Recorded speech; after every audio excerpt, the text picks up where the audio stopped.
Vi er gruppe 3, og jeg skal fortælle lidt om George R. Batons kommunikationsteori.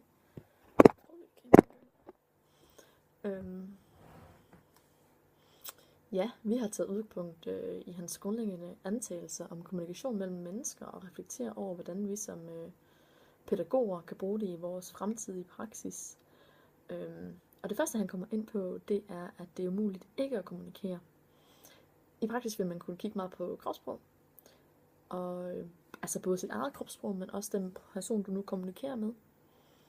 Ud fra teorien, vi har læst, der giver det os en større opmærksomhed på, hvilke signaler vi sender, men også hvilke signaler vi modtager. Og det her, det giver os ligesom en mulighed for at reagere bedre på disse signaler. Det kan bruges som et redskab for at vurdere og analysere andres reaktioner, og derved være bedre til at kommunikere på deres niveau. En anden teori, Baton har, er, at vi altid kommunikerer både om indhold og om forhold. Det har vi forstået som, at når vi kommunikerer, så kommunikerer vi altid om indhold og forhold. Man sætter sig ind i relationen og den andens oplevelsesverden. Det vil sige den anden persons følelser, og derved får man en større forståelse af den anden persons perspektiv på tingene. Baton snakker også om, at vi kommunikerer på flere niveauer. Hvor en person for eksempel siger noget, men personens kropssprog viser noget andet. Og der har vi taget et eksempel med, hvor vi har sagt, at for eksempel et barn i børnehaven er ude på legepladsen, og siger til pædagogen, at hun vil altså ikke være med i den leg, de andre børn har gang i. Men hun står alligevel og tripper for ligesom at faktisk at være med. Kropssprog på barnet viser, at barnet gerne vil være med til at lege, men hun siger noget andet.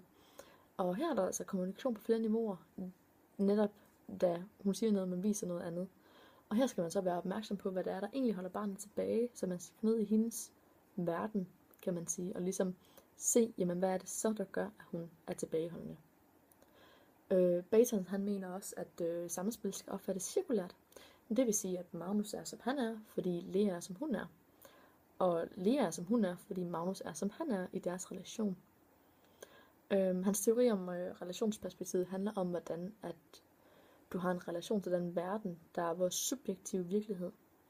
Fordi min virkelighed er ikke den samme som din virkelighed, da vi har skabt forskellige relationer til den, og derfor opfatter tingene forskelligt. Med hensyn til det, kan man bruge det i praksis ved at prøve at sætte sig ind i den andens verden. Altså ved at gå ind i en anden persons virkelighed og skabe en relation til den verden, og derved få en større forståelse af, hvad personen faktisk går igennem, både på godt og ondt. Ja, det var lige kort om det.